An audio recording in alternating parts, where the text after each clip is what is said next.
8 बच्चे? हाँ सर, 8-10 ही होते हैं। 8 बच्चे आते हैं? हाँ सर, ऐसे ही 8-10 ही आते हैं। अंदर से आते हैं सर। तो कोई कोई एक आध स्टूडेंट्स कैमरे पे आए ना? कोई एक आध बच्चा?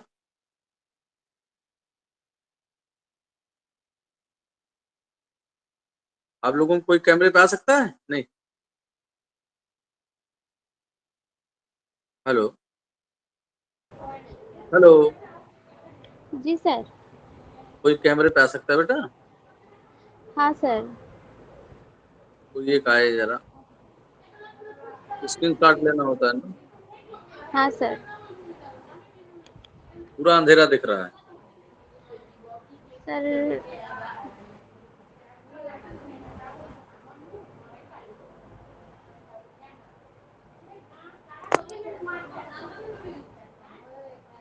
चलो अच्छा ठीक हो जाता है। अच्छा ये कह रहे थे, आपको पता है कि आज हम लोगों को अंधेर नगरी पढ़ना है? जानते कि नहीं ये बात? जी जी सर। सर। एमएस।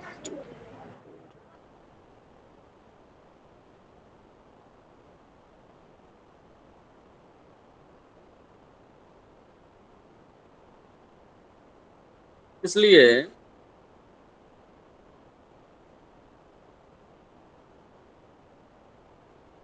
आज भारतेंदु हरिश्चंद्र कृत अंधेर नगरी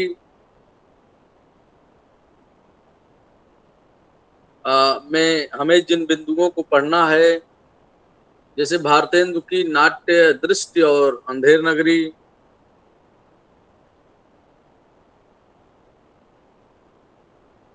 उसके बाद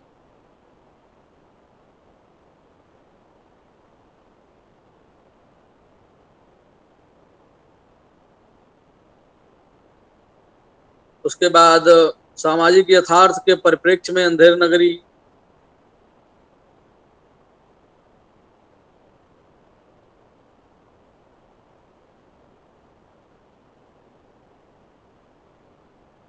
उसके बाद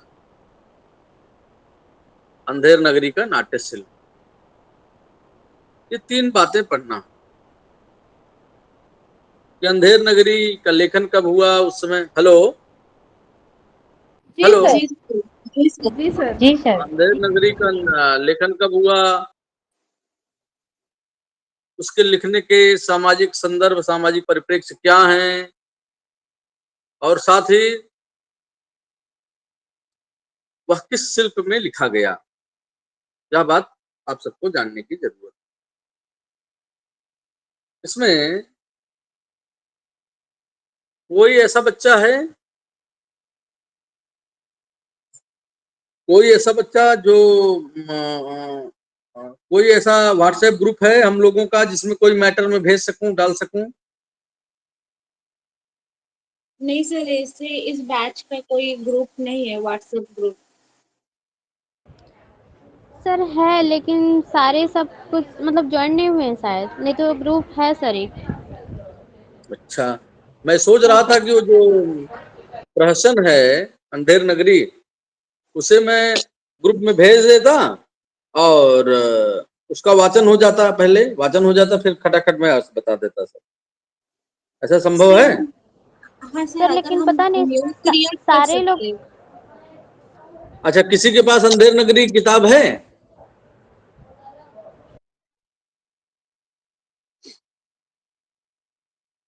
बोलिए,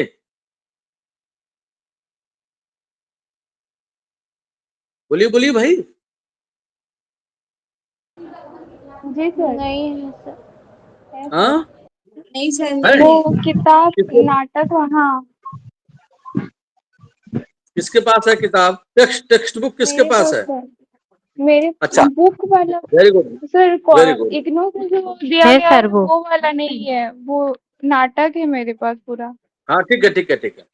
नाटक का वाचन शुरू करो, तुरंत शुरू करो बेटा, तुरंत करो। 10 से 20 मिनट लगेगा, प्लीज।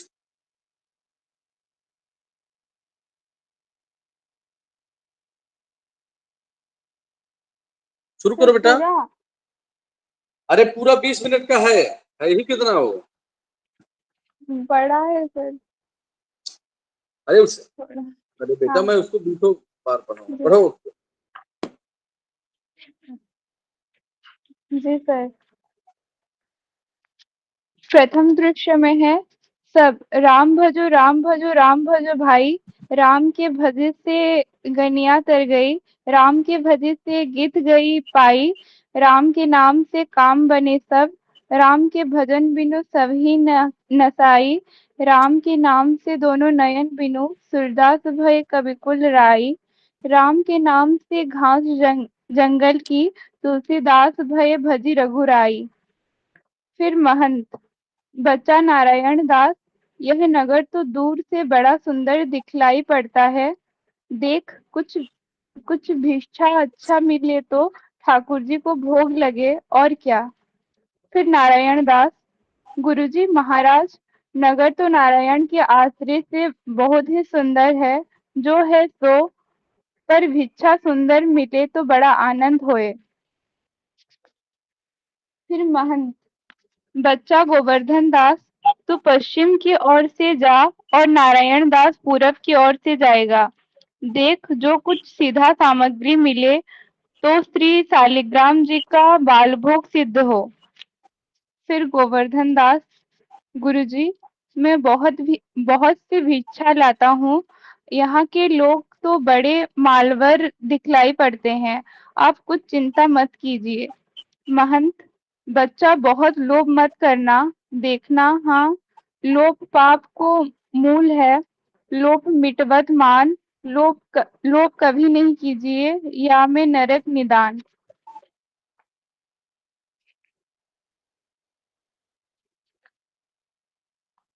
आप बोलो बेटा। फिर द्वितीय दृश्य है, वेरी गुड। कान है बाजार, कबाब वाला, कबाब गर्मा गर्म मसालेदार 84 मसाला 72 आंच का, कबाब गर्मा गर्म मसालेदार, खाए तो होंठ चाटे, न खाए तो जीभ काटे, कबाब लो कबाब का ढेर, बेचा टके सेर। फिर आते हैं घासीराम, चने चोर गरम, चने बनावे घासी राम, जिनकी झोली में दुकान, चना चुरमुर चुरमुर बोले, बाबू खाने को मुंह खोले, चना खावे तो की मैना, बोले अच्छा चना चबेना, चना खाऊं कफूरन, मुन्ना बोले और नहीं कुछ सुनना, चना खाते सब बंगाली, जिनकी धोती ढीली ढाली, चना खाते मियाँ जुलाहे, दाढ़ी हिलती गाहे बगाहे, चना हाकिम सब जो खाते, सब पर टून टिकस से लगाते, चना जोर गरम टके सेर। फिर आता है नरंगी वाली, नरंगी ले नरंगी, सिलहट की नरंगी, बुलबुल की नरंगी, राम बाग की नरंगी, आनंद बाग की नरंगी, भाई नींबू से नरंगी, मैं तो पिया के रंग से रंगी, मैं तो भूली लेकर संगी, नरंगी ले नरंगी, केवल नींबू मीठा नींबू रंगरत संतरा, दोनों हाथों लो, नहीं पीछे हाथ ही मलते रहोगे, नरंगी ले नरंगी, टके सेर नरंगी।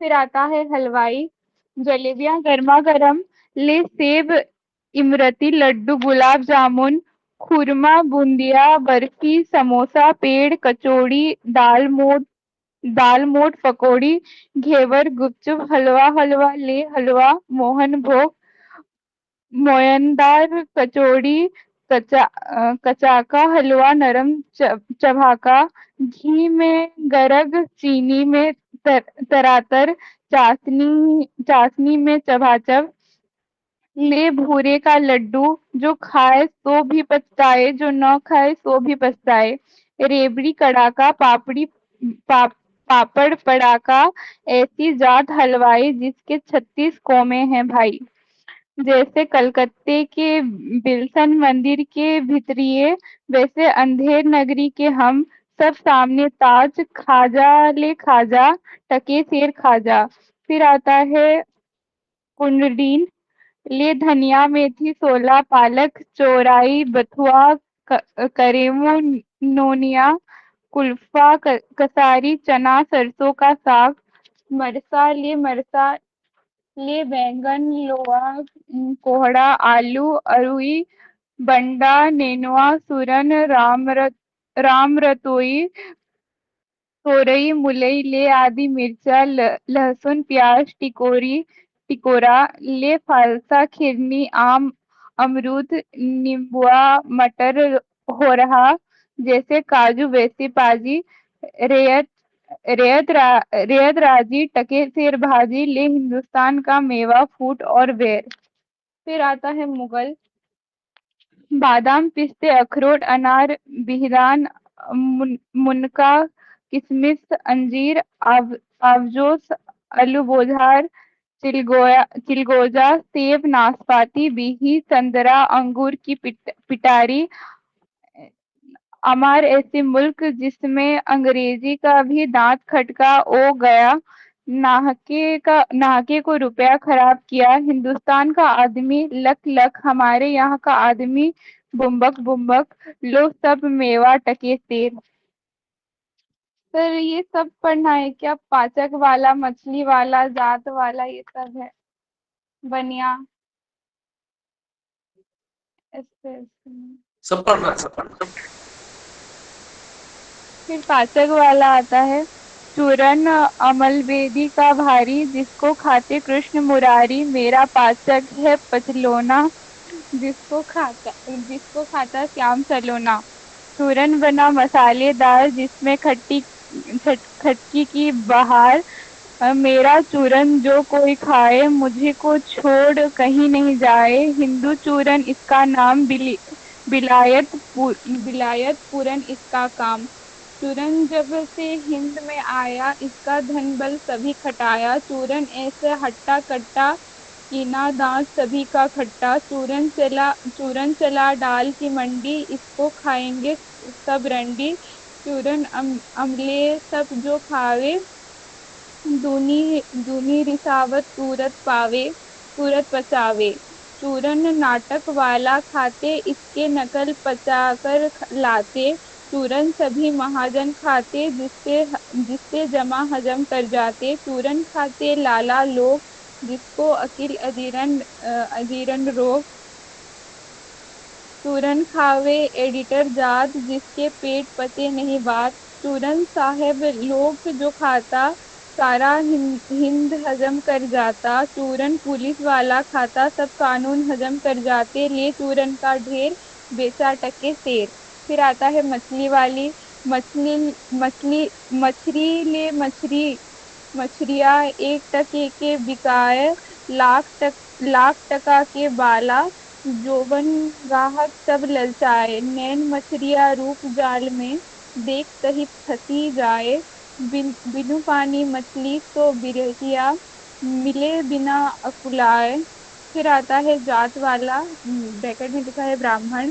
जात ले जात टके सेर जात, 1 टका दो, हम अभी अपनी जात बेचते हैं, टके के वास्ते ब्राह्मण से धोबी हो जाते हैं, और धोबी को ब्राह्मण कर दें, टके के वास्ते जैसे कहो वैसे व्यवस्था कर दें, टके के वास्ते झूठ को सच करें, टके के वास्ते ब्राह्मण से मुसलमान, टके के वास्ते हिंदू से क्रिश्चियन, टके के वास्ते धर्म और प्रतिष्ठा दोनों बेचें, टके के वास्ते झूठी गवाही दे, टके के वास्ते पाप को पुण्य माने बेचें, टके वास्ते नीच को भी पितामह बनावे, वेद धर्म कुल मर्जात सच्चाई, बड़ाई सब टके सेर, लुटाए दिए अनमोल माल, ले टके सेर।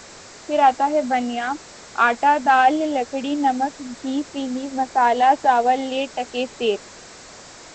लिखा है बाबा जी के चेले गोवर्धन दास आता है, और सब बेचने वालों की आवाज सुन सुनकर खाने के आनंद में बड़ा प्रसन्न होता है। फिर गोवर्धन दास, क्यों भाई बनिए, आटा कितने सेर? बनिया टके सेर। गोवर्धन दास, और चावल? बनिया टके सेर। गोवर्धन दास, और चीनी? बनिया टके सेर। गोवर्धन दास, और घी? बनिया टके सेर। गोवर्धन दास, सब टके सेर सचमुच? फिर बनिया, हाँ महाराज, क्यों झूठ बोलूंगा। गोवर्धन दास क्यों माई भाई का क्या भाव। कुंजड़िन बाबाजी टके सेर, नेनुआ मुरई धनिया मिर्चा साग सब टके सेर। गोवर्धन दास सब भाजी टके सेर, वाह वाह बड़ा आनंद है। यहाँ सभी चीज टके सेर, क्यों भाई हलवाई मिठाई कितने सेर। हलवाई बाबाजी लड्डू हलवा जलेबी गुलाब जामुन खाता सब टके सेर। गोवर्धन दास वाह वाह बड़ा आनंद है। क्यों बच्चा मुझसे मस, मस्खरी तो नहीं करता, सचमुच सब टके सेर। हलवाई हाँ बाबाजी सचमुच सब टके सेर, इस नगरी की चाल ही यही है, यहाँ सब चीज टके सेर बिकती है। गोवर्धन दास क्यों बच्चा इस नगरी का नाम क्या है। हलवाई अंधेर नगरी। गोवर्धन दास और राजा का क्या नाम है। चौपट राजा। गोवर्धन दास वाह वाह अंधेर नगरी चौपट राजा, टका सेर भाजी टका सेर खाजा। हलवाई तो बाबा जी कुछ लेना देना हो तो लो दो। गोवर्धन दास बच्चा भिक्षा मांग कर 7 पैसे लाता हूँ, 3.5 सेर मिठाई दे दे। गुरु चेले सब आनंद पूर्वक इतने इतने में छक जाएंगे।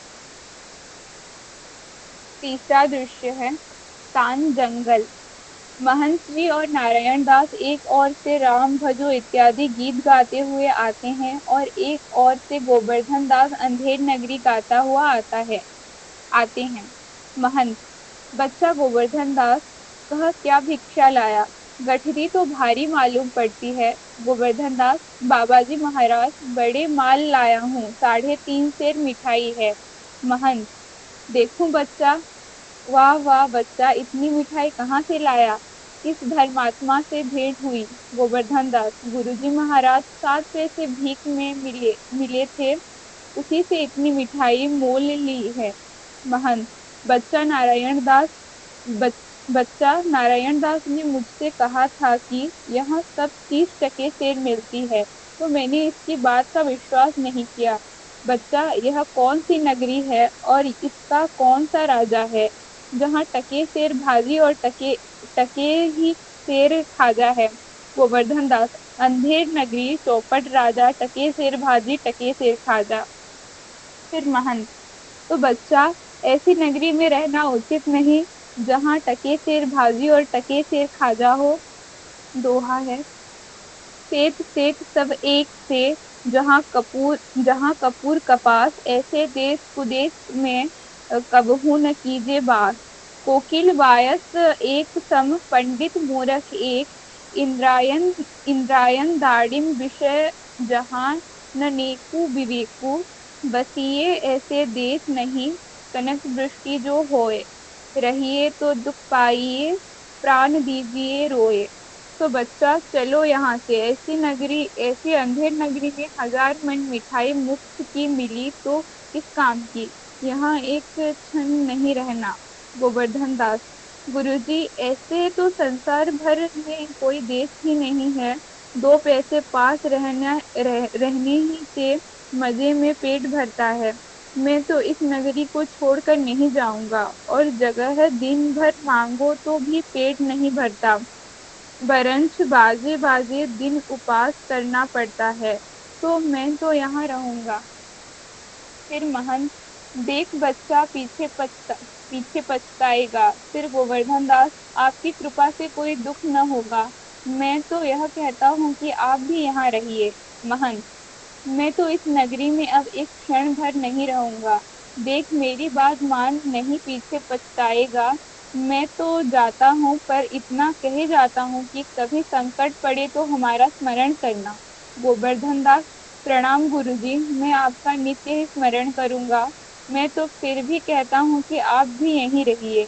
महंत जी नारायण दास के साथ जाते हैं, गोवर्धन दास बैठकर मिठाई खाता है। फिर आता है चौथा दृश्य, कान है राजसभा। राजा मंत्री और नौकर लोग यथास्थान स्थित हैं। पहला सेवक चिल्लाकर कहता है पान खाइए महाराज। राजा क्या सुपनखा आई ए महाराज, भागता है। फिर आता है मंत्री नहीं नहीं यह कहता है कि पान खाइए महाराज। राजा दुष्ट लुच्चा पाजी, नाहक हमको डरा दिया। मंत्री इसको 100 कोड़े लगे। मंत्री महाराज इसका दोष क्या है, इसका क्या दोष है? न न तमोली पान लगाकर देता, न यह पुकारता। राजा अच्छा, तमोली को 200 कोड़े लगे। मंत्री पर महाराज आप पान खाइए, सुनकर थोड़े ही डरे हैं, आप तो सुपनखा के नाम से डरे हैं, सुपनखा को सजा हो। राजा फिर वही ना। मंत्री तुम बड़े खराब आदमी हो, हम रानी से कह देंगे कि मंत्री बैर बैर तुमको तुमको सौत बुलाने चाहता है। नौकर नौकर शराब। दो नौकर लीजिए महाराज, पीजिए महाराज। राजा और दे। राजा फिर बीच में ही नेपथ्य में दुहाई है का शब्द होता है। फिर राजा कौन चिल्लाता है, पकड़ लाओ। दो नौकर एक फरियाद को पकड़ लाते हैं। फरियादी दोहाई है महाराज, दोहाई है, हमारा न्याय होए। फिर राजा चुप रहो, तुम्हारा न्याय यहाँ ऐसे होगा कि जैसे जग के यहाँ भी न होगा। बोलो क्या हुआ? फरियादी महाराज कल्लू बनिया की दीवार गिर पड़ी तो मेरी बकरी उसके नीचे दब गई। दोहाई है महाराज, न्याय हो। राजा कल्लू बनिया की दीवार को अभी पकड़ लाओ। मंत्री महाराज दीवार नहीं लाई जा सकती। राजा अच्छा, उसका भाई लड़का दोस्त आसान आसान आसना जो हो उसको पकड़ लाओ। फिर मंत्री महाराज दीवार ईंट चूने की होती है, उसका भाई बेटा नहीं होता। राजा अच्छा, कल्लू बनिए को पकड़ लाओ। क्यों बे बनिए, इसकी लड़की नहीं, बकरी को दबकर मर गई। मंत्री बकरी नहीं महाराज, बकरी। बरकी नहीं महाराज, बकरी। राजा हाँ हाँ, बकरी क्यों मर गई, बोल। नहीं, अभी फांसी देता हूँ। कल्लू महाराज मेरा कुछ दोष नहीं, कारीगर ने ऐसी दीवार बनाई कि गिर पड़ी। राजा अच्छा, इस कल्लू को छोड़ दो, कारीगर को पकड़ लाओ। क्यों बे कारीगर, इसकी बकरी किस तरह मर गई? कारीगर महाराज मेरा कुछ कसूर नहीं, चूने वाले ने ऐसी बोदा बनाया कि दीवार गिर पड़ी। राजा अच्छा, इस कारीगर को बुलाओ। नहीं नहीं, निकालो उस चूने वाले को। क्यों बे खैर सुपाड़ी चूने वाले, इसकी कुबरी नहीं, बकरी कैसे मर गई? चूने वाला महाराज मेरा कुछ दोष नहीं, भिस्ती ने चूने में पानी ढेर दे दिया, इसी से चूना कमजोर हो गया होगा। फिर राजा अच्छा, चूने वाले को निकालो, भिस्ती को पकड़ो। चूने वाला निकाल जाता है, भिस्ती लाया जाता है। क्यों बे भिस्ती, गंगा जमुना की किस्ती, इतना इतना पानी क्यों दिया कि इसकी बकरी गिर पड़ी और दीवार दब गई? भिस्ती गुलाम का गुलाम का कोई कसूर नहीं, कसाई ने मशक इतनी बड़ी बना दिया कि उसमें पानी ज्यादा आ गया। फिर आता है राजा अच्छा, कसाई को लाओ, भिस्ती को निकालो। लोग भिस्ती को निकालते हैं और कसाई को लाते हैं। क्यों बे कसाई, मशक ऐसी क्यों बनाई कि दीवार लगाई, बकरी दबाई? फिर कसाई महाराज गडेरिया ने टके पर ऐसी बड़ी भेड़ मेरे हाथ बेची कि उसका मशक बड़ी बड़ी बन गई। फिर राजा अच्छा, कसाई को निकालो, गडेरिया को लाओ। क्यों बे पेड़ के गडेरिया ऐसी बड़ी भेड़ क्यों बेची कि बकरी मर गई? फिर गडेरिया महाराज उधर से कोतवाल साहब की सवारी आई तो उसको देखने में मैंने छोटी बड़ी भेंट का ख्याल नहीं किया, मेरा कुछ कसूर नहीं है। राजा अच्छा, इसको निकालो, कोतवाल को अभी सरब मुहर पकड़ लाओ। गडेरिया निकला जाता है, कोतवाल पकड़ा जाता है। क्यों बे कोतवाल, तेरी सवारी ऐसी धूल से क्यों निकाली कि गडेरिया ने घबरा कर बड़ी भेड़ बेची, जिसका बकरी गिरकर कल्लू बनिया दब गया। कोतवाल महाराज मैंने तो कोई मैंने तो कोई कसूर नहीं किया, मैं तो शहर के इंतजाम के वास्ते जाता था। फिर मंत्री, यहाँ तो बड़ा गजब हुआ। ऐसा न हो कि बेवकूफ इस बात पर सारे नगर को फूंद दे या फांसी दे। कोतवाल से, यह नहीं, तुमने ऐसे धूम से सवारी क्यों निकाली? राजा, हाँ हाँ, यह नहीं, तुमने ऐसे धूम से सवारी क्यों निकाली कि उसकी बकरी दबी? कोतवाल, महाराज महाराज। राजा, कुछ नहीं महाराज महाराज, ले जाओ कोतवाल को, अभी फांसी दो। दरबार बर्खास्त। फिर आता है पांचवा दृश्य, स्थान है अरण्य। गोवर्धन दास गाते हुए आते हैं, राग काफी। अंधेर नगरी अनबूझ राजा, टकासेर भाजी टकासेर खाजा। नीच ऊंच सब एक ही ऐसे, जैसे भड़ुए पंडित तैसे। कुल मर्जाद नमान बढ़ाई, बढ़ाई सभी एक से लोग लुगाई। जात पात पूछे नहीं कोई, हरि को भजे सो हरि को होए। वेश्या जोरू एक समान, बकरी गऊ एक करी जान। सांसें मारे मारे डोले, छली दृष्टि सिर चढ़ी चढ़ी चढ़ी बोले। प्रगट सभ्य अंतर झलधारी, सोई राज सभा बलभारी। सांच कहे ते पन्ही खावे, झूठ बहुविधि पदवी पावे। छलियान के एका के आगे, लाख कहो एकहु नहीं लागे। भीतर होई मलिन की कारो, चाहिए बाहरी रंग टककारो। धर्म अधर्म एक दरसाई, राजा करे तो न्याय सदाई। भीतर भीतर स्वाहा बाहर सादे, राज करही अमल अरूप प्यादे। अंधाधुंध मचे सब देसा, मानहु राजा रहत विदेसा। गोद्विज गोद्विज स्तुति आदर नहीं होई, मानहु नृपति विधर्मी कोई। ऊंच नीच सब एक ही सारा, मानहु ब्रह्म ज्ञान विस्तारा। अंधेर नगरी अनबुझ राजा, टकासेर भाजी टकासेर खाजा। बैठकर मिठाई खाता है। गुरुजी ने हमको नाहक यहाँ रहने से मना किया था।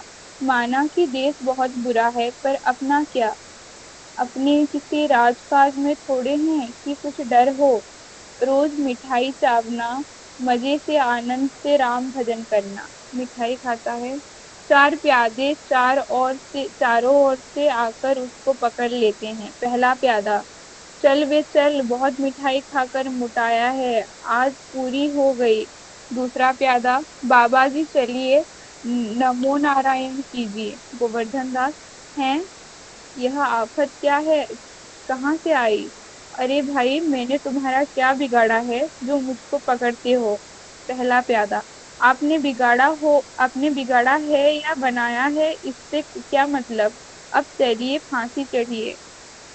फिर गोवर्धन दास, फांसी, अरे बाप रे, फांसी। मैंने किसका जमा लूटी है कि मुझको फांसी। मैंने किसको प्राण से मारा कि मुझको फांसी। दूसरा प्यादा, आप बड़े मोटे हैं, इस वास्ते फांसी होती है। गोवर्धन दास, मोटे होने से फांसी, यह कहाँ का न्याय है? अरे, हंसी फकीरों से नहीं करनी होती। पहला प्यादा, जब सूली चढ़ लीजिएगा तब मालूम होगा कि हंसी है कि सच। सीधी राह से चलते हो कि घसीट कर ले चले। गोवर्धन दास, अरे बाबा, क्यों बेकसूर का प्राण प्राण मारते हो? भगवान के यहाँ क्या जवाब दोगे? पहला प्यादा, भगवान को जवाब राजा देगा, हमको क्या मतलब, हम तो हुक्मी बंदे हैं। गोवर्धन दास, तब भी बाबा, बात क्या है कि हम फकीर आदमी को नाहक फांसी देते हो?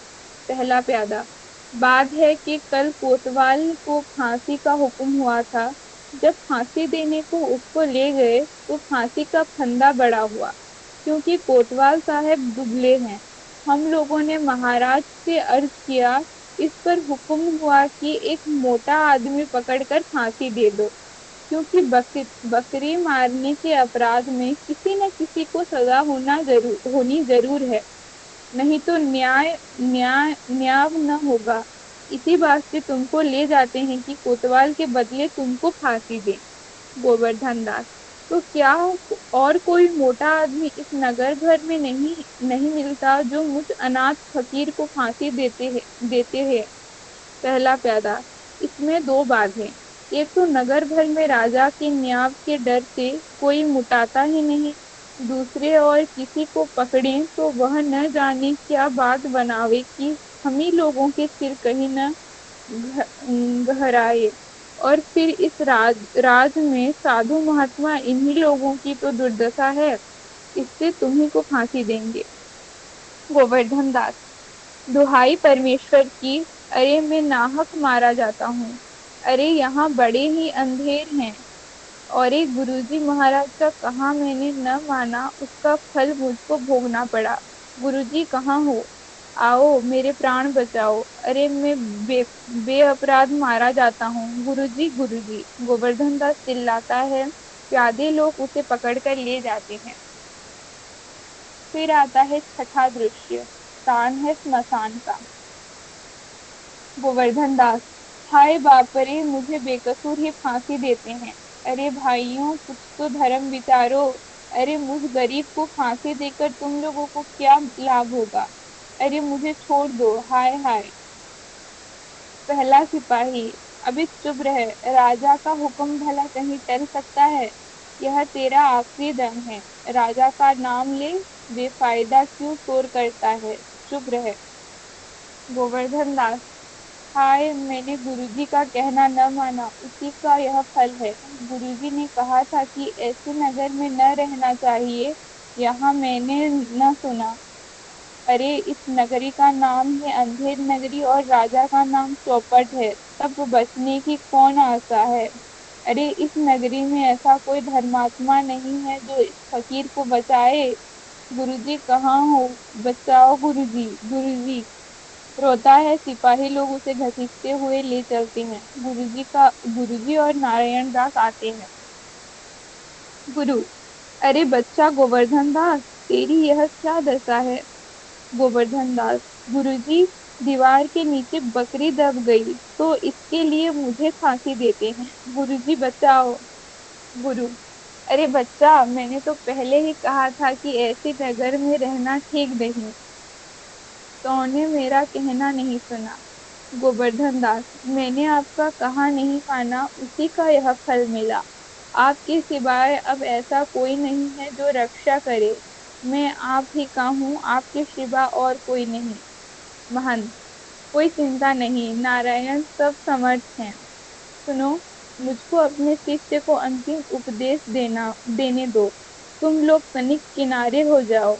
देखो, मेरा कहना न मानोगे तो तुम्हारा भला न होगा। सिपाही, नहीं महाराज, हम लोग हट जाते हैं। आप बेशक उपदेश कीजिए। गोवर्धन दास, तब तो गुरुजी हम अब फांसी चढ़ेंगे। महंत, नहीं बच्चा, मुझको चढ़ने दे। गोवर्धन दास, नहीं गुरुजी, हम फांसी पर पड़ेंगे। महंत, नहीं बच्चा, हम इतना समझाया नहीं मानता। हम बूढ़े भये, हमको जाने दे। गोवर्धन दास, स्वर्ग जाने में बूढ़ा जवान क्या? आप तो सिद्ध हो। आपको गति गति से क्या, मैं फांसी चढ़ूंगा। इसी प्रकार दोनों हुज्जत करते हैं। सिपाही लोग परस्पर चकित होते हैं। पहला सिपाही, भाई, यह क्या माजरा है, कुछ समझ नहीं पड़ता। दूसरा सिपाही, हम भी नहीं समझ सकते कि यह कैसी गबड़ा है। राजा मंत्री कोतवाल आते हैं।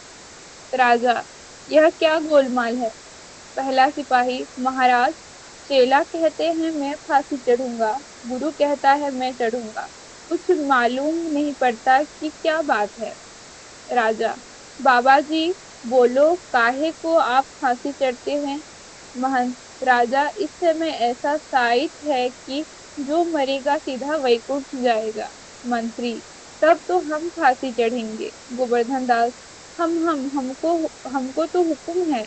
कोतवाल, हम लटकेंगे, हमारे सबब तो दीवार गिरी।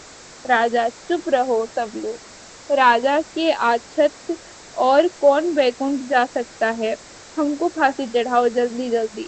महंत, जहाँ न धन न बुद्धि नहीं, नीति न सुजान समाज, ते ऐसे ही आपो ही नसे, जैसे चौपट राज। राजा को लोग टिकटी पर खड़ा करते हैं। फिर हो गया।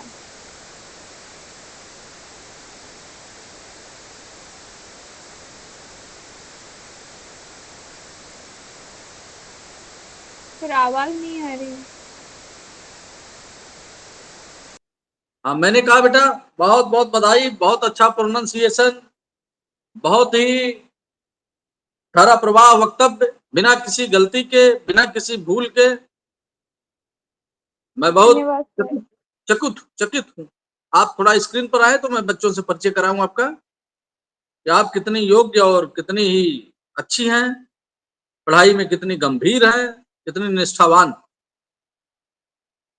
क्या शुभ नाम बेटा? प्राची। हाँ, सामने आ जाओ बेटा।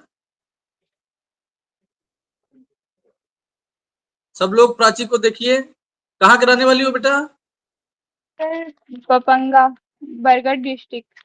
अच्छा, बरगढ़ से हैं आप। देखिए कितना शुद्ध हिंदी। क्या सेंट्रल स्कूल से हो? सेंट्रल स्कूल से नहीं पढ़ी हो सर। क्या? नहीं सर। बहुत ही आश्चर्यजनक हिंदी है आप, बड़ी खुशी हुई। धन्यवाद सर। पूरा नाटक इसलिए मैं पढ़ाना चाहा, और ऑनलाइन की अपनी एक सीमा है कि जब तक विद्यार्थी इन्वॉल्व नहीं होते तब तक एक तरफा अध्यापक के बोलने का कोई मतलब नहीं है। उसका पहला उद्देश्य ये था कि आप लोग ये जानिए कि यह नाटक 1881 ईस्वी में भारतेंदु हरिश्चंद्र ने लिखा था। एक दिन में लिखा गया ये नाटक। इस नाटक को उन्होंने लिखा था तत्कालीन भारतवर्ष की विसंगति को, उसकी दुरावस्था को, अंग्रेजी शासन की अंधेरगर्दी को दिखाने के लिए उन्होंने इस नाटक को लिखा। जहां अच्छे बुरे का, ऊंच नीच का, ज्ञानी अज्ञानी का, दुष्ट और साधु का कोई भेद न हो, ऐसे देश में किसी भी व्यक्ति को रहना नहीं चाहिए। क्योंकि ऐसे देश के नागरिक तत्कालीन राजा के या उस समय के का जो शासक है उसकी नीतियों के शिकार हो जाते हैं। एक साधु जो महज लोग बस अपने गुरु को छोड़ करके उस नगरी में रह गया था, जिसे कि अंधेर नगरी कहते हैं, उसे अंततः मौत के घाट अर्थात फांसी का आदेश हुआ। यदि गुरु नहीं आते तो शायद उसे ही फांसी हो जाती। भारतेंदु हरिश्चंद्र बार बार कहते हैं ये अंग्रेजी हुकूमत पर किया गया सबसे बड़ा व्यंग है कि अंग्रेजी हुकूमत मनमाने तरीकों से भारतीयों का शोषण करती थी, भारतीयों के संसाधनों का शोषण करती थी, और अंततः भारतीयों को ही यातना देती। यातना ऐसी कि मृत्युदंड, यातना ऐसी कि काला पानी, यातना ऐसी कि जलियांवाला बाग जैसा दृश्य। सोचने की बात। इसीलिए लिखा गया कि साधु पूछता है कि किस नगरी में हम हैं, तो उसने कहा कि अंधेर नगरी, चौपट राजा, टके शेर भाजी टके शेर, जहां सब कुछ टके शेर, माने सब उचित अनुचित का विवेक नहीं है, अच्छे बुरे का भेद नहीं है, अच्छे स्टूडेंट और बुरे स्टूडेंट में कोई भेद नहीं है। ऐसे जगह में व्यक्ति को नहीं रहना चाहिए, यह महंत अपने शिष्यों को कहता है। लेकिन उसका शिष्य उनकी बात मानने से इनकार कर देता है, और जब गोवर्धन दास अपने गुरु का त्याग कर देता है और उसी अंधेर नगरी में रह जाता है, जबकि नारायण दास अपने गुरु के साथ चला जाता। आप जानते हैं कि दीवार गिरने के बाद राजा बारी बारी से एक व्यक्ति के ऊपर आरोप फिक्स करना चाहता है, वो चाहे दोषी हो चाहे दोषी ना हो। ये आज की भी दुनिया में ऐसा होता है। इसीलिए जब कहीं शासन व्यवस्था चरमराती है तो लोग क्या कहते हैं, यहाँ की व्यवस्था अंधेर नगरी जैसी। आप ये समझिए यह नाटक बहुत ही अपने तेवर और कलेवर में छोटा है, जैसा कि प्राची जी ने पढ़ के अभी सुनाया, लेकिन इसका अर्थ, इसका कथानक बहुत बड़ा। कथानक इतना बड़ा है कि इसकी जितनी प्रशंसा, जितना विवेचन विश्लेषण किया जाए, उतना ही यह और अधिक अपने अर्थों को खोलता है। आप अगर देखें तो भारत दर्शन जी की जो भाषा है वह एक आदर्श गद्य के रूप में है, आइडियल गद्य, चलती हुई भाषा। कोई भी इसे कह सकता, जैसे उसमें गीत है, चूरन चला दाल की मंडी, या चूरन अमले सब जो खावे, दूनी रिश्वत तुरंत पचावे, कि जो लोग इस चूरन को खाते हैं ऐसे पुलिस के अधिकारी 2 गुना रिश्वत लेते हैं, या चूरन हाकिम सब जो खाते सब पर दूना टिकस लगाते, चूरन साहब लोग जो खाता सारा हिंद हजम कर जाता। यह चूरन किसका प्रतीक है? उस सर्वग्रासी संस्कृति का, जिसमें देश के देश खोखले हो जाते हैं। आज आप श्रीलंका को देखिए, पाकिस्तान को देखिए, बांग्लादेश को देखिए, क्या स्थिति। एकमात्र वहां की जो भी स्थिति है, वहां के तत्कालीन शासक जिम्मेदार है, और शासक भोक्ता नहीं है। भोक्ता कौन है? जनता। ऐसे ही भारतवर्ष की स्थिति भी 1881 के आसपास ऐसी ही थी। यही अंधेर गद्दी थी, यही लूट था, यही खसोट था, यही अत्याचार था, और यही लोगों के ऊपर जुल्म थे।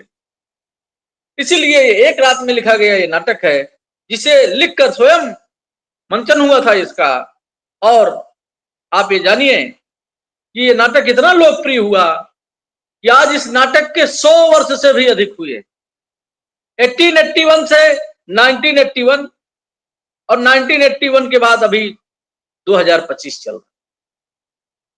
आप याद कीजिए कि लगभग ये नाटक 5 वर्ष घटा दें तो लगभग ये 150 के आसपास, 150 वर्षों, 150 साल पुराना नाटक हो। यह 150 साल पुराना नाटक आज भी भारतीय शासन व्यवस्था, उसके ढुलमुल रवैये, उसकी मूल्यांधता का दिग्दर्शन करता है, दिखाता है। या आप जानिए कि भारतेंदु ने अनेक नाटक, उन्होंने अनुदित नाटक भी लिखे, मौलिक भी लिखे, लेकिन दो नाटक जो सबसे ज्यादा पॉपुलर हुए उनके, वे पहला था अंधेर नगरी, दूसरा भारत दुर्दशा। भारत दुर्दशा का मैं जिक्र करना चाहूंगा। आपको ये पता होना चाहिए कि भारतेंदु हरिश्चंद्र जी का जन्म 1850 ईस्वी में हुआ, और 1885 में उनकी मृत्यु हो गई। मात्र 35 वर्षों के थे, मात्र 35 साल के। उनके जो नाटक हैं, अनुदित नाटक में पहले जान लीजिए आप लोग, विद्या सुंदर, सत्य हरिश्चंद्र, भारत जननी, पाखंड विडंबन, धनंजय विजय, मुद्रा राक्षस, रत्नावली, कर्पूर मंजरी, दुर्लभ बंद। और मौलिक नाटकों में वैदिक हिंसा न भवति, विशस्य विषमौषधम, अंधेर नगरी, भारत दुर्दशा, नील देवी, प्रेम जोगिनी, चंद्रावली, सती प्रथा, ये उनके मौलिक नाटक थे। आपको ध्यान देना चाहिए, अगर आप लोग पढ़े हों तो भारतेंदु द्वारा लिखे गए इन 2 नाटकों में सर्वाधिक चर्चित अंधेर नगरी और भारत दुर्दशा है। भारत दुर्दशा का इसलिए मैं प्रसंग यहां ले आना चाहूंगा कि भारत दुर्दशा की स्थिति वही है जो अंधेर नगरी की है। भारत दुर्दशा में एक पात्र है भारत दुर्दैव, उसका नाम है भारत दुर्दैव, जो भारत की दुर्दशा का मूल कारण। उसमें लिखा गया है कि धोती भी पहन लेंगे अगर कोई पिन्हा दे, बेकार हाथ पैर हिलाना नहीं अच्छा, मर जाए हिंद खाक में हम काहिलों को क्या, बेकार गमे रंज उठाना नहीं अच्छा। सिजदे से गर बहिष्ठ मिले दूर कीजिए, दोजख ही सही सर को झुकाना नहीं अच्छा, मर जाए हिंद खाक में हम काहिलों को क्या, बेकार गमे रंज उठाना नहीं अच्छा। कि हम आलस्य के पुतले हैं, भारतीय लोग आलस्य के पुतले हैं। एक निबंध लिखा था भारतेंदु हरिश्चंद्र ने, जिसे बलिया के मेले में जाके पढ़ा था। उस निबंध का नाम था भारत वर्षोन्नत कैसे हो सकती है। उन्होंने उदाहरण दिया था कि भारतीयों को जापानी टट्टुओं को हाफते हुए देखकर भी लाज नहीं आती। वह जापान जो परमाणु आघात से है, परमाणु बम जहां गिराए गए, पूरी उनकी पूरी संरचना और उनकी पूरी मानवीय गतिविधियां नष्ट हो गई, लेकिन वह जापान मेहनत करके खड़ा हुआ और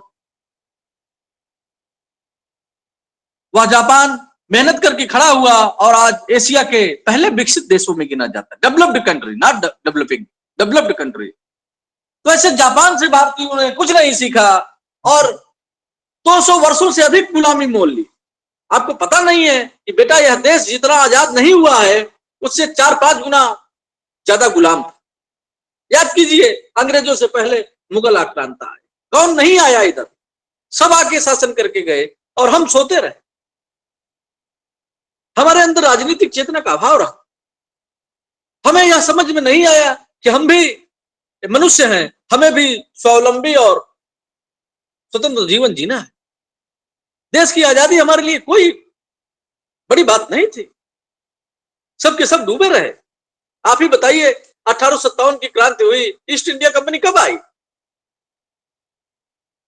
1857 की क्रांति हुई और देश 1947 में आजाद हुआ। आप अंदाजा लगाइए कि एक क्रांतियों को होने में और उनके मूल रूप साकार रूप लेने में 100 वर्षों से अधिक लग गए।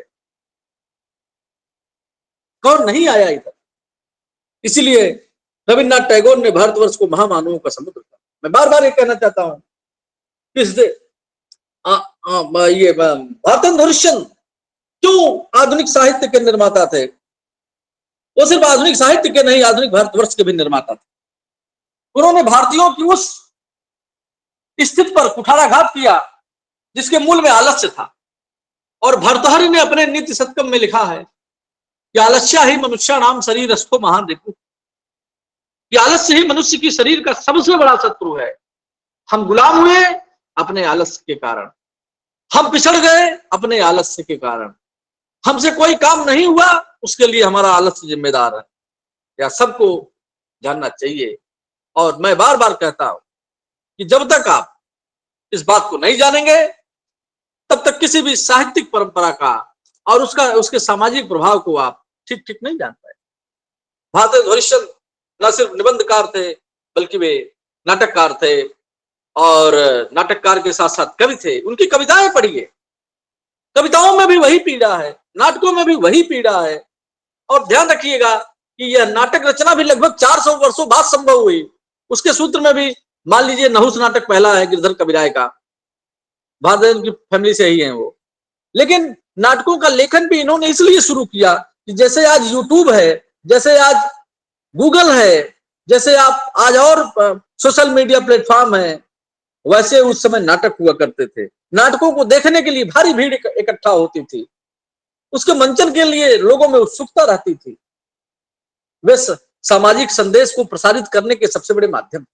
इसलिए भारतेंदु को लगा कि इन नाटकों के जरिए वे भारतवर्ष में अलग जगाएंगे, भारतीयों को जगाएंगे, उन्हें आंदोलन के लिए प्रेरित करेंगे। और उसका परिणाम क्या हुआ कि 1881 में यह नाटक लिखा जाता है और इस नाटक के लिखे जाने के ठीक 6 वर्षों बाद क्रांति होती है, पहली क्रांति, जिसे हम 1857 की राज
मैं ये कह रहा था, सुन पा रहे हैं आप सब हमें? अभी जी विद्यार्थी सर। सुन पा रहे हैं? जी तो मैं सर। ये कह रहा था कि 1881 के आसपास भारतेंदु हरिश्चंद्र ने जब अंधेर नगरी लिखी, उसके साथ साथ उन्होंने भारत दुर्दशा भी लिखी। उन्होंने भारत दुर्दशा के माध्यम से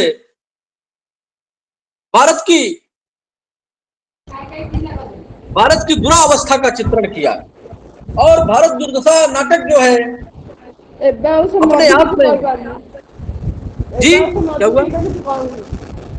किसकी आवाज आ रही है? सब लोग माइक बंद कीजिए। ओहो,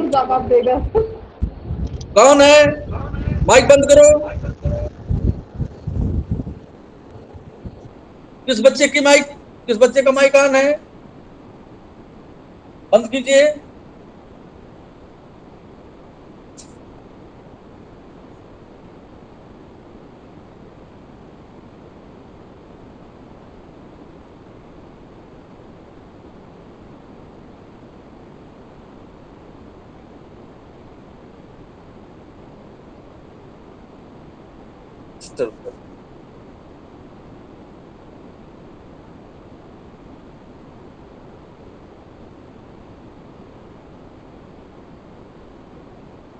तो उन्होंने भारत दुर्दशा नाटक लिखा। भारत दुर्दशा के बाद अंधेर नगरी लिखा।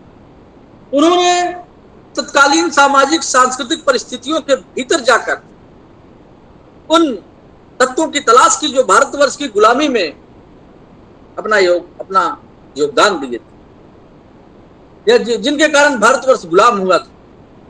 इसलिए शीर्षक से ही आप समझ सकते हैं कि एक तरफ भारत दुर्दशा है, दूसरी तरफ अंधेर नगरी।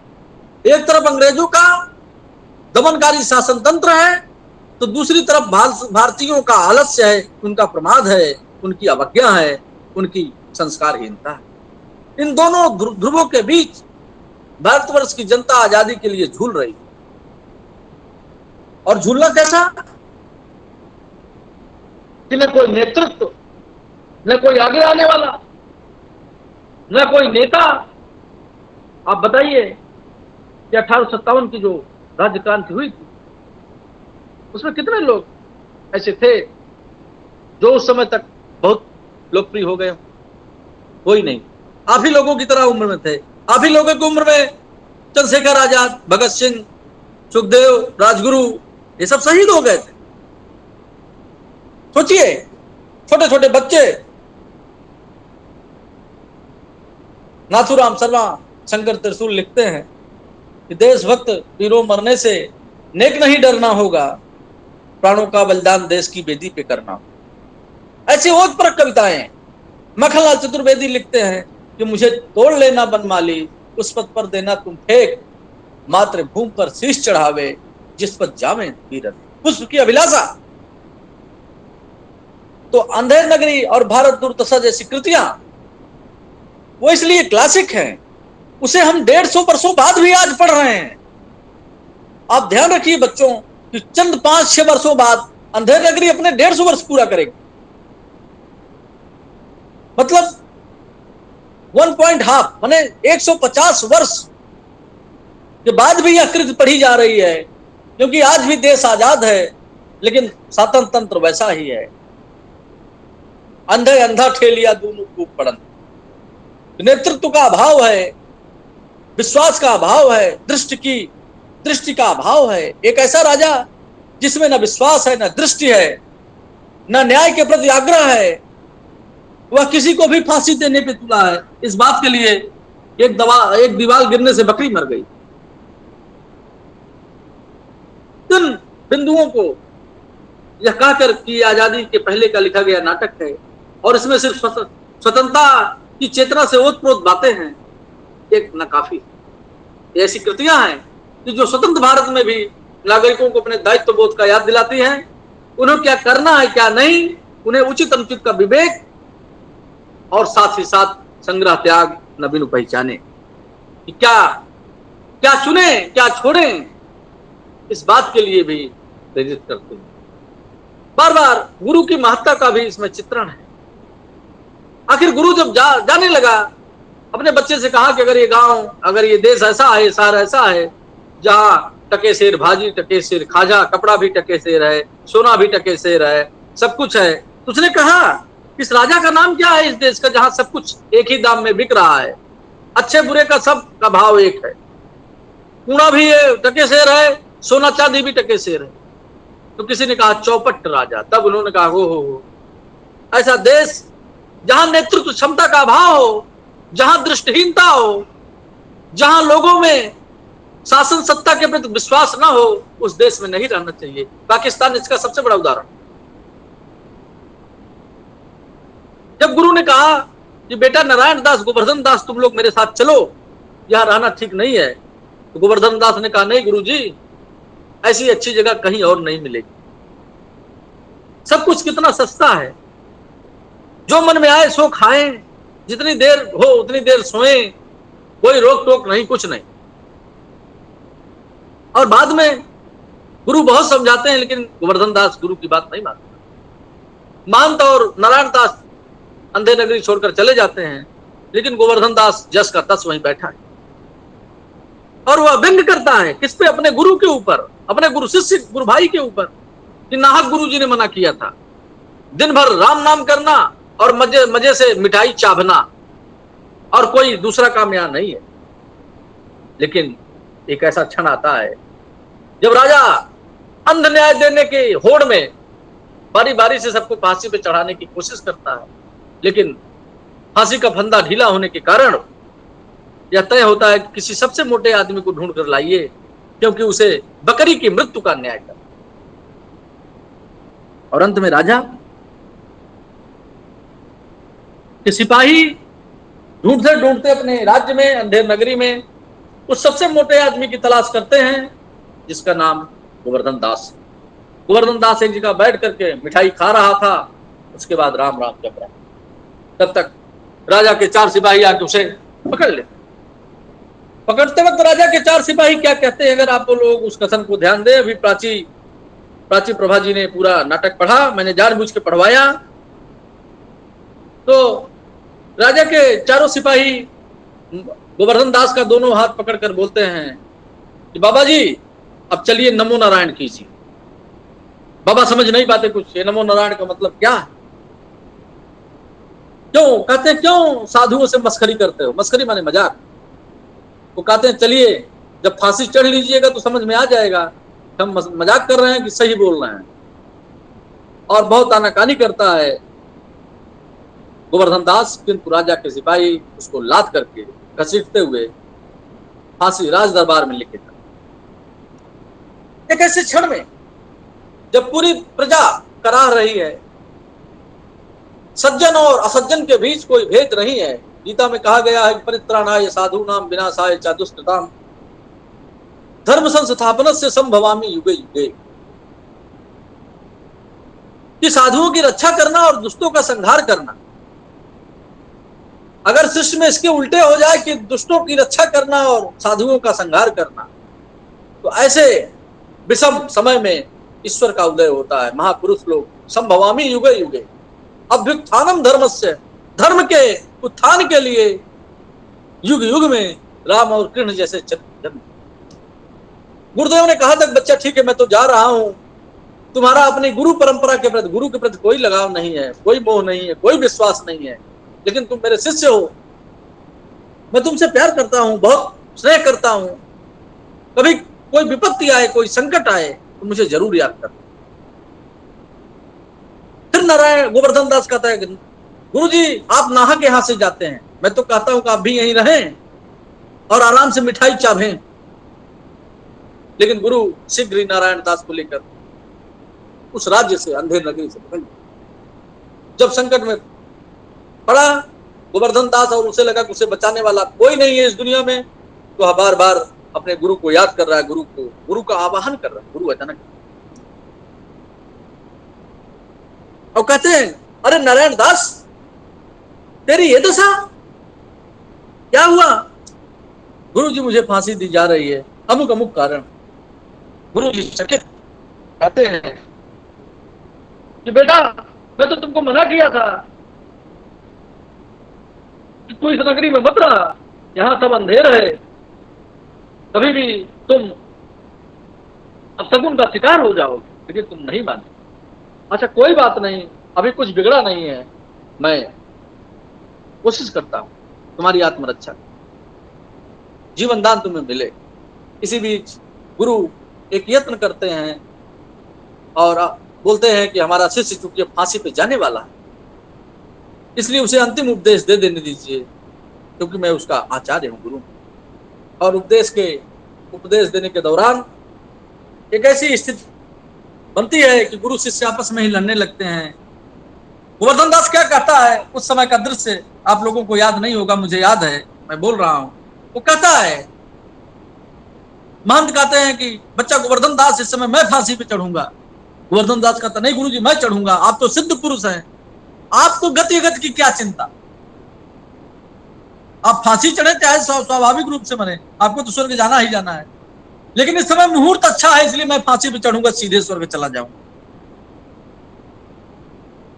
गुरु शिष्य में जब विवाद शुरू होता है तो बारी बारी से राजा के मंत्री, राजा के कोतवाल और सब आते हैं। भाई क्या बात है, फांसी के लिए आप लोग लड़ रहे हैं?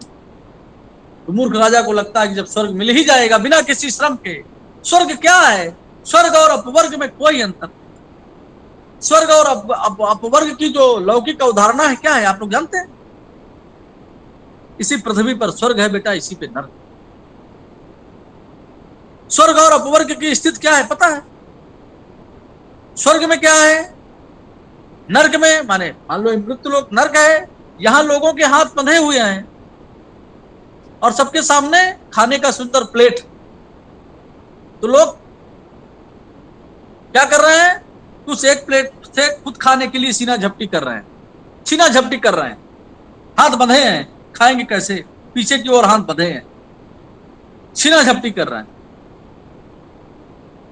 लेकिन नर्क में, स्वर्ग में क्या है, स्वर्ग में भी लोगों को हाथ बंधे हैं, लेकिन लोग वहां छीना झपटी नहीं कर रहे हैं, एक दूसरे को अपने हाथ से खिला रहे हैं।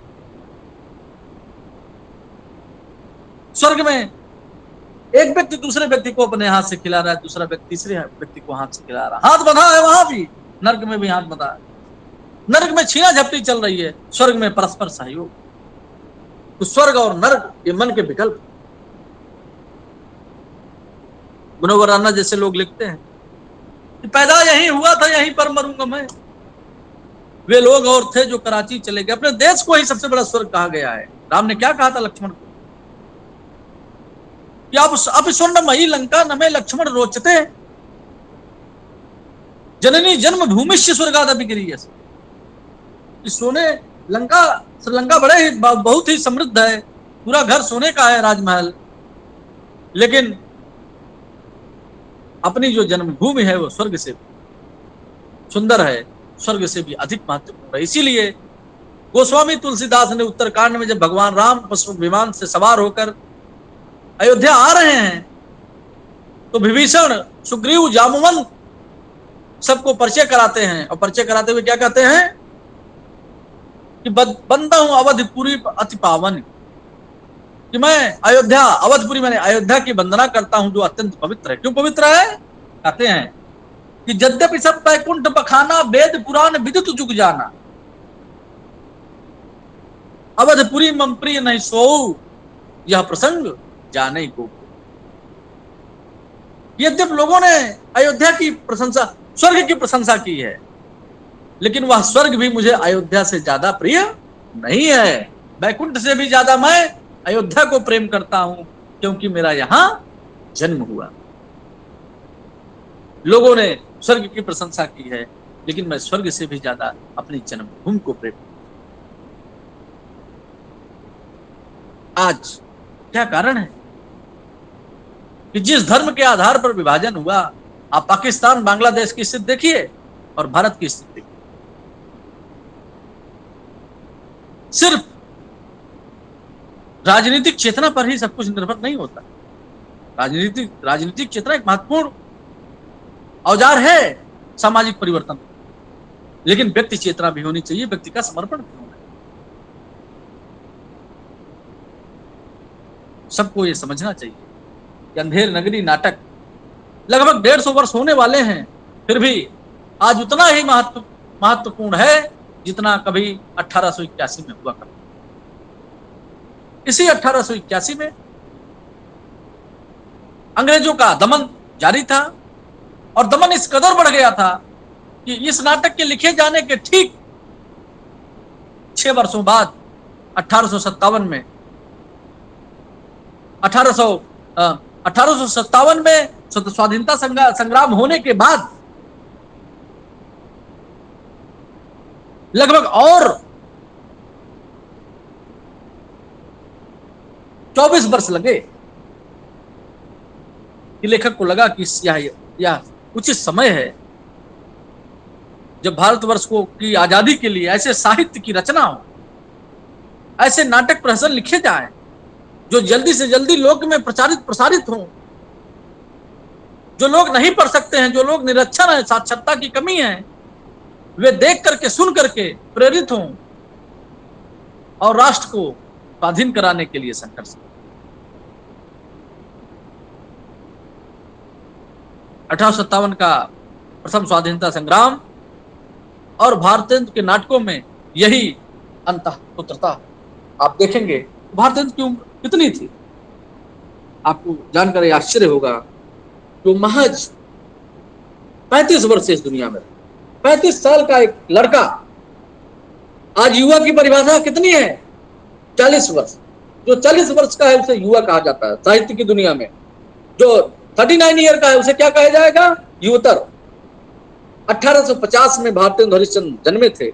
1857 में पहली राज्य क्रांति हुई, आजादी के लिए पहला बिगुल बजा मेरठ में, मेरठ छावनी में, और 1885 तक भारतेंदु ने सारा साहित्य रच दिया था। ऐसा क्रांतिकारी साहित्य जिससे कि देश आजाद हो सके, जनता में स्वाधीनता की भावना का प्रचार प्रसार हो सके, जनता स्वावलंबी बन सके। अब भारत पर सोन्नत कैसे हो सकती है? इस निबंध को पढ़िए, आपको लगेगा कि पूरी दुनिया का चित्र भारत के सामने रख दिया है, भारत के युवाओं के सामने रख दिया है। इंग्लैंड में एक तांगे वाला है, उससे कोई स्थान पूछता है, तांगे वाला तांगा पर बैठा है लेकिन पेपर पढ़ रहा है। आज बताइए भारतवर्ष में ऐसे कौन से रिक्शे वाले हैं जो रिक्शा चलाते हैं लेकिन खाली समय में पेपर पढ़ते हो, अध्ययन करते हो? आज नहीं है। आज शिक्षा चंद लोगों के हाथ की कठपुतली है। आज पढ़वा सकता है जो धनी है, आज डॉक्टर वही बन सकता है जिसके पास पैसा है। विदेशों में व्यवस्था नहीं, शिक्षा का क्षेत्र खुला हुआ है, अध्ययन का क्षेत्र खुला हुआ है, चिकित्सा का क्षेत्र खुला हुआ है। आप इनोवेशन पे इनोवेशन करते जाइए, आपको प्रोत्साहन मिलेगा। भारतवर्ष में ऐसी स्थिति नहीं है, इसलिए वो बार बार कहते हैं कि इन्हें जापानी टट्टुओं को हाँफते हुए देखकर भी लाज नहीं आती, किंतु जापान परमाणु बम के आघात से है, वह आज विकसित देशों में शामिल है, लेकिन हम अपने ही आलस्य में डूबे हुए पिछड़ते जा रहे हैं। इन्हीं सारी बातों को लेकर बेटा आज अंधेर नगरी की सामाजिकता, अंधेर नगरी की नाटकीयता, अंधेर नगरी का नाट्य शिल्प, मैंने बताया कि ये प्रहसन है। बहुत कम 6 दृश्यों में या लगभग 40 मिनट का नाटक है। 6 छोटे छोटे अंक हैं जिन्हें नाटक के 6 दृश्य कहा जाए तो कहा जा सकता है। ये सारी बातें कही गई हैं। ये व्यंग्यपूर्ण विनोदपूर्ण शैली में लिखा गया है, लेकिन इसमें तत्कालीन कुशासन का सजीव चित्रण किया गया है। ऐसा राजा जहां कोई शासन व्यवस्था ना हो, जहां न्याय अन्याय में कोई भेद ना हो, जहां अच्छे बुरे का कोई अंतर ना हो, वह भले ही अंग्रेजी शासन हो लेकिन उसे अपनी भाषा में चौपट राजा का शासन कहा था। उस युग को, उस स्थान को, उस देश को अंधेर नगरी कहा था। अंग्रेजों पर इससे बड़ा व्यंग कुछ नहीं हो सकता था उससे। तो सभी विद्यार्थियों से अनुरोध है कि आज की कक्षा में मैंने जिन बातों की चर्चा की उनमें किसी को कोई असहमति हो, कुछ पूछना हो, तभी हमारे पास 15 मिनट का समय है। प्रत्येक विद्यार्थी 10 मिनट चिंतन मनन करके हमें बताएं, उन्हें कहीं कोई डाउट हो, कुछ पूछना चाहें या कोई उनका फीडबैक हो तो मुझे दें। सभी विद्यार्थियों के लिए अब समय शुरू।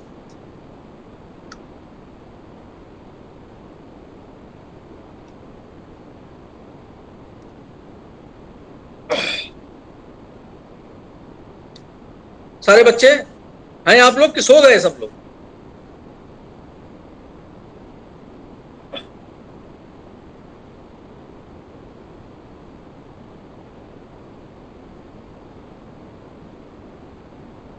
पूछो बेटा, पूछो प्लीज, कोई सवालात, कोई डाउट? प्राची, प्रभा जी, जी सर। कोई डाउट हो बेटा पूछो।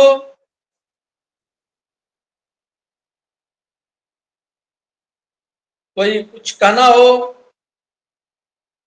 पूछो।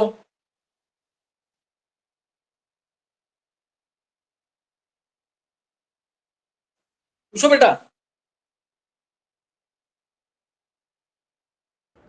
सर हाँ बोलो बोलो। स्पीकर ऑन करके सर बेटा, कैमरे पे आ जाओ, कैमरे पे आ जाओ। हाँ, जो भी है कैमरे पे आ जाओ प्लीज, ये अच्छा लगेगा ना, सब अप्रिसिएट होंगे इससे। तुम लोग बहुत तेज विद्यार्थी हो। जी सर। हाँ बोलो बेटा। सर सर इसमें जो चौपट राजा बोला गया है वो किस लिए बोला गया है? मतलब चौपट शब्द का अर्थ जानती हो? चौपट मतलब सर, मतलब चौपट हो जाना, खत्म हो जाना, ऐसा नहीं, कुछ। चौपट का मतलब ये होता बेटा, वह राजा जिसके पास उचित अनुचित की बुद्धि ना हो, विवेक ना हो, क्या जी करना सर। है क्या नहीं करना, what to do and what to not do, जी सर। उसे चौपट राजा कहा गया। जिसके अंदर दोषी और निर्दोष व्यक्ति को अलग करने की क्षमता ना हो, राजा कैसे हो सकता है? बात समझ पा रही हो? तो अंधेर जी नगरी सर। का राजा तो ऐसे ही है कि एक बकरी मर गई, बकरी मरने पर आदमी को फांसी दे रहा है। तो अब जी अंदाजा सर। लगाइए कैसी उसकी बुद्धि है, क्या वो राजतंत्र चला रहा है। ये व्यंग है बेटा, जी सर। समझ पा धन्यवाद रही सर। हो? Thank you. जी सर। नेक्स्ट। और बच्चे बारी बारी से पूछिए, कोई दिक्कत नहीं।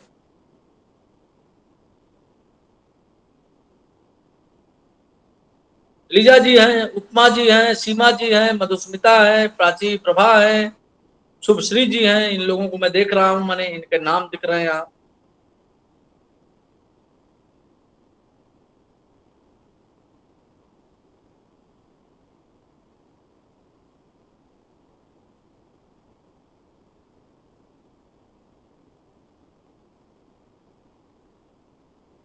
बताओ बेटा।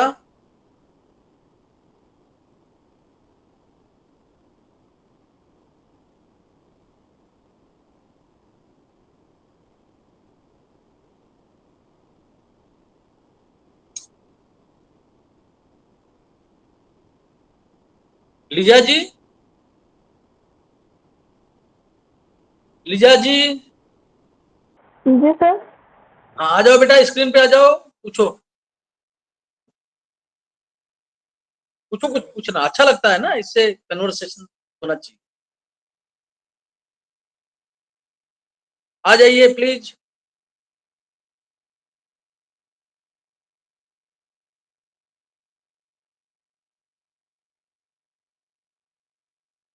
डाउट नहीं है सर। क्या है बेटा? अच्छा, डाउट नहीं है, ओके ओके। नेक्स्ट। उपमा जी,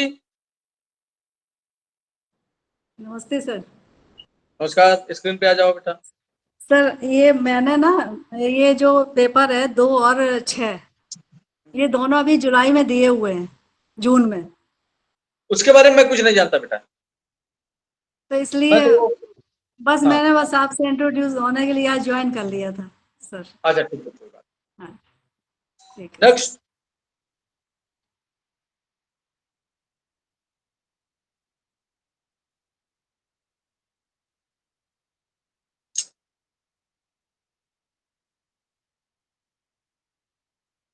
और कोई?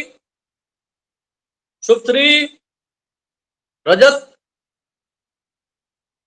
सीमा जी,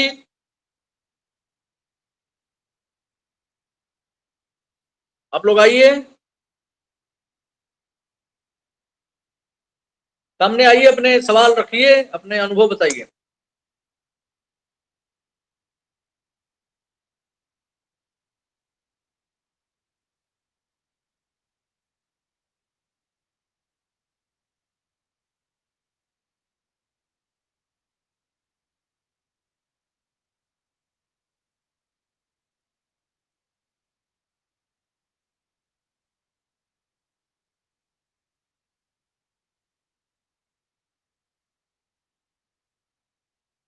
पूछो बेटा, पूछो, संकोच मत करो, डरो मत।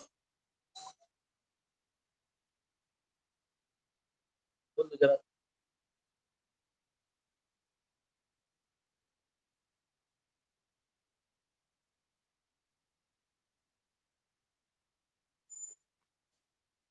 कोई भी कोई अपनी ओर से कुछ जोड़ना चाहे, कुछ कहना चाहे, कोई अनुभव हो तो मुझे बताए।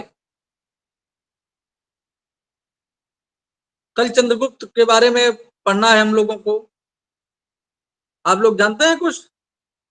चंद्रगुप्त नाटक किसने लिखा है? जयशंकर प्रसाद सर। जयशंकर प्रसाद सर। जयशंकर प्रसाद किस प्रकार के नाटककार हैं?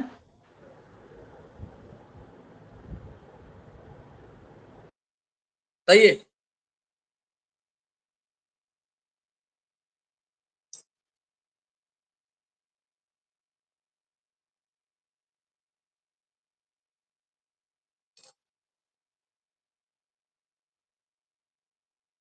बोलिए।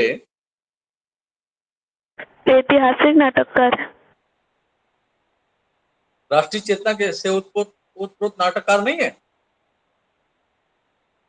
इतिहास को उन्होंने आधार बनाया, लेकिन उनकी ऐतिहासिकता में राष्ट्रीयता छिपी हुई है।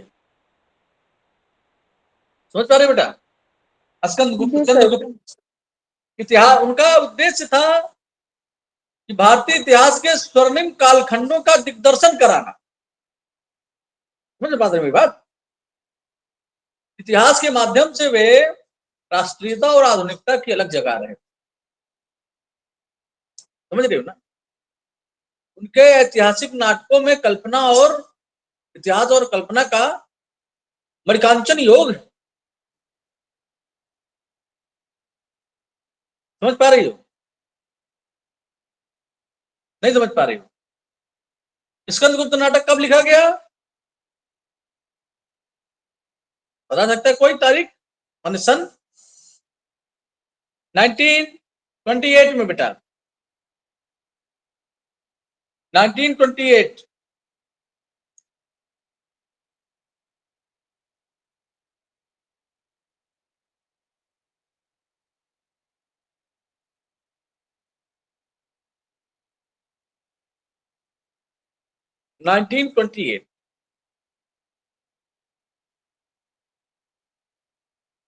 सर अंधेर नगरी से किस प्रकार के प्रश्न आते हैं?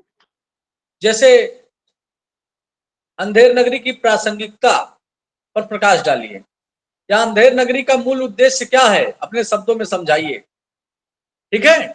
या गोवर्धन दास का चरित्र चित्रण कीजिए। समझ रही हो ना? जी अब सर। गोवर्धन दास का अगर चरित्र चित्रण आ गया तो तुम गोवर्धन दास के चरित्र की 5 विशेषताएं बताओ। बताओ जरा हमें 5 विशेषताएं।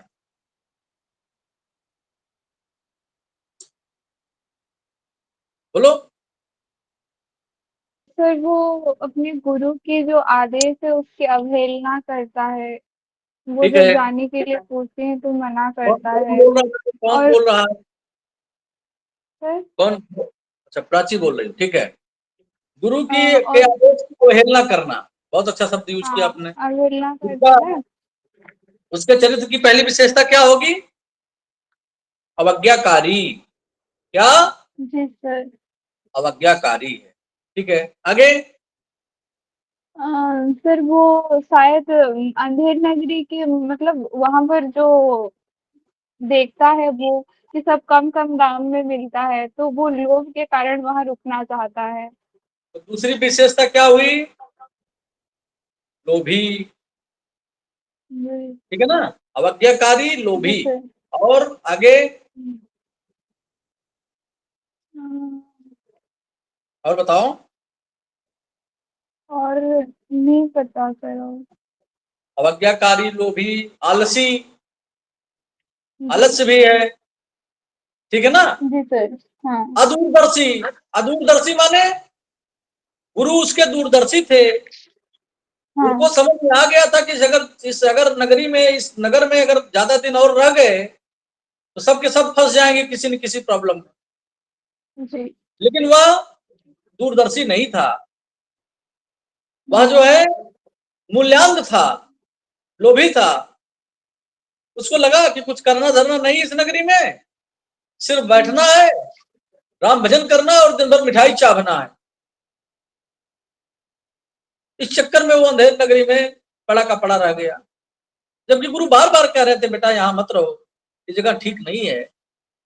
और जाते जाते इतना भी कहे कि ठीक है बच्चा तू मेरी बात नहीं मान रहा है, कोई बात नहीं मैं जा रहा हूं, लेकिन कभी कोई प्रॉब्लम हुई, कोई किसी प्रॉब्लम में फंसे तो मुझे याद जरूर करना। तो कहता गुरु जी आप नाहक जाते हैं, मैं तो कहता हूं कि आप भी यहीं रहे मेरे साथ। तो सबसे बड़ी बात जो उसके चरित्र की जो सबसे बड़ी दुर्बलता थी, विशेषता नहीं कहेंगे, वह यह थी कि वह अदूरदर्शी। उसके भीतर नेतृत्व की क्षमता नहीं थी। वो यथास्थितवादी भी था कि जहां जो मिल गया उसी में रहेंगे, फांसी हो चाहे सुख की सैया मिले। लेकिन गुरु ऐसे नहीं, गुरु अनुसंधित्सु थे। वो जीवन में और आचरण में भी तरह तरह के नए नए शोध किए करते थे, नई नई बातों को समझते थे और उसके आधार पर अपने जीवन दर्शन को निर्मित करते थे, जीवन के लक्ष्य और उद्देश्य को स्पष्ट करते। तो इस तरह इसीलिए गुरु की भूमिका क्या है? अपने निबंध भारतवर्षोन्नत कैसे हो सकती में भारतेंदु जी ने कहा था, क्या कहा था? हिंदुस्तानी लोग तो दिया सलाई की डिब्बी हैं, हिंदुस्तानी लोग तो रेलगाड़ी के डिब्बे हैं, इनको एक इंजन चाहिए खींचने वाला। और यही गुरु जो महंत है, असली इंजन यही है। जो महंत, जो गोवर्धन जैसे लोभी मूल्यहीन अदूरदर्शी शिष्य को भी एक यथोचित गति प्रदान करता है, उसके जीवन को एक उद्देश्य देता है। तो आज की क्लास बेटा इतनी ही। सभी बच्चे जो स्क्रीन पर हैं तो एक एक बार अपना नाम मुझे बता दें, संभव हो सामने आकर के, जिससे हम नाम से बुलाएं। सबके नाम अलग अलग इसमें दिख रहे हैं और पहली कक्षा है ये, तो आप लोग अपना नाम बता देंगे तो नाम से मैं संबोधन करूंगा, जिससे क्लास में प्रॉपर तरीके से इंटरेक्शन हो सके। कितने लोग हैं अभी इस ग्रुप में अभी बचे हुए? कितने बच्चे हैं बेटा?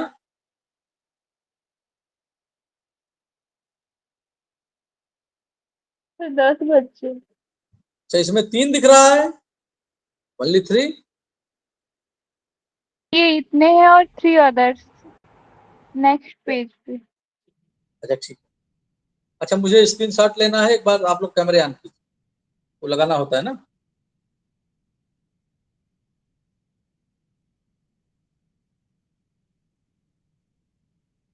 आ जाओ बेटा, एक स्क्रीनशॉट लेके हमको डिपॉजिट करना होता है।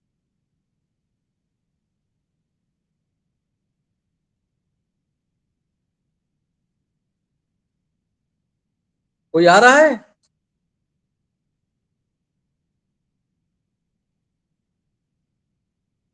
हाँ ठीक है, वेरी गुड। रजत कैसे हैं आप? कहाँ के हैं रजत? कहाँ से बेटा? रजत जी सुन पा रहे हैं मेरी बात को? माइक माइक ऑन कीजिए, माइक ऑन कीजिए, माइक माइक। जी सर। कहाँ से हैं रजत हेलो जी आप? Hello hello, hello network problem. हाँ बोलो बेटा रजत। रजत नाम है या और कुछ सर। नाम है?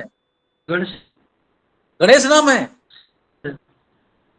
नाम क्या है? जी सर। गणेश। सर गणेशाय नमः। जी बताइए सर। कैसा? हाँ, कुछ कनेक्शन प्रॉब्लम है? क्या कहना चाहते हो बोलो। हेलो। हाँ बोलो बोलो बोलो प्लीज। जी सर ठीक हूँ सर। हाँ जी सर ठीक हूँ, बोल रहा हूँ, थोड़ा नेटवर्क इशू हो रहा है यहाँ पे। कहाँ कहाँ घर है बेटा? बरगढ़ से। अच्छा, ध्यान से जी पढ़ना, तुम लोग अच्छे बरगढ़। विद्यार्थी हो। ये अलग बात है, तुम लोग एक स्टेब्लिश यूनिवर्सिटी में नहीं हो, लेकिन जिस यूनिवर्सिटी में हो सुपर स्टेब्लिश है, और सभी विद्यार्थी हमें बड़े तेज लग रहे हैं इसमें, प्रतिभाशाली, मेधावी, और मुझे भरोसा है कि निश्चित ही आप लोग कुछ न कुछ जीवन में अच्छा करेंगे। हमने भी कुछ पढ़ाई ओपन यूनिवर्सिटी से की है और जिनका बड़ा महत्व है। कभी मन में ये भाव मत लाइएगा आप लोग कि आप लोग ओपन यूनिवर्सिटी के स्टूडेंट हैं तो किसी से कम। ओपन, रजत जी कैमरे पे आ जाइए, तो हम एक दो बात बता रहे हैं, वो आपको सुनने में अच्छा लगेगा। और आप ये जी जान सर। लीजिए कि ओपन यूनिवर्सिटी का स्टूडेंट और स्किल्ड होता है, और पंक्चुअल होता है, और कदाचित और मेहनती भी होता है, क्योंकि उसे बातें समझने के लिए ज्यादा ध्यान देने की जरूरत है। मैं ये गुजारिश करूंगा कि आप लोग कभी ये ना सोचें कि आप स्कूल से दूर हैं, यूनिवर्सिटी से दूर हैं, कॉलेज से दूर हैं। आप अगर मन से पढ़ेंगे तो बहुत कुछ संभव कर सकते हैं। ऐसे बच्चों को मैंने देखा है जो शुरू से ही ओपन एजुकेशन में पढ़े हैं, लेकिन वो बड़े बड़े पदों पर गए। तो सबसे मेरा अनुरोध है कि मन लगा के आप लोग पढ़िएगा, और कहीं कोई कभी असुविधा हो तो मैं हूं, बताइएगा। आप लोग कल स्कंद गुप्त को अच्छे से पढ़ के आइएगा, जिससे हमें अगर कोई बात बतानी हो, समझानी हो, तो उससे आपको बड़ी सुविधा होगी बोलने में, समझने में। सर और कहीं चंद्रगुप्त या स्कंदगुप्त? स्कंद गुप्त है ना बेटा सिलेबस में? सिलेबस में तो स्कंद गुप्त है ना? रजत बाबू कैमरे पे आ जाइए। रजत जी, हेलो, सुन नहीं पा रहे हैं रजत? रजत जी, प्रॉब्लम आ रही है। हाँ, मैंने कहा रजत जी कि कल हम लोगों को क्या पढ़ना है, आपको पता सर है? कल स्कंद गुप्त पढ़ के आएंगे। हाँ, स्कंद गुप्त जी पढ़ के आओगे बेटा, और स्कंद गुप्त के माध्यम से हम राष्ट्रीयता, ऐतिहासिकता, कल्पना और इतिहास, और प्रसाद की भाषा शैली, ये सब पे बात करूंगा। Okay, thank you. शुभ रात्रि बच्चों, नमस्कार। जी सर। शुभ रात्रि पूरा सर।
हेलो, आप में से किसी को हाँ, आज पता है कौन सा क्या नाटक एक पढ़ा गया? अलग ग्रुप है? जी मतलब एक फर्स्ट ईयर के लिए एक अलग ग्रुप है, आपको किसी को पता है क्या? नहीं, तो मुझे नहीं पता। हाँ, जो पहले जो सर क्लास कर रहे थे, हाँ। उन्होंने एक एमएसडी का ग्रुप किया है, उसमें क्या आप जॉइन है? वो तो ज्यादा बच्चे जो है ना, वो वाला ग्रुप। हाँ, 700 बच्चे हैं। हाँ, वो उसी में ऐड है। और एक कुछ ग्रुप और है क्या बोल रहे हमारे थे। जो हम जो क्लास कर रहे हैं, उनका एक ग्रुप किया गया है। शायद किया गया है, वो नहीं पता। अंकिता बोल रही थी ना कुछ। जी नहीं, उन्होंने जो बोला ना, जो आगे वाले जो शंभू सर ने किया था क्लास, हाँ वही हाँ उन्हीं का ग्रुप में वो भी ऐड है। हाँ, ठीक है। अच्छा, आज आज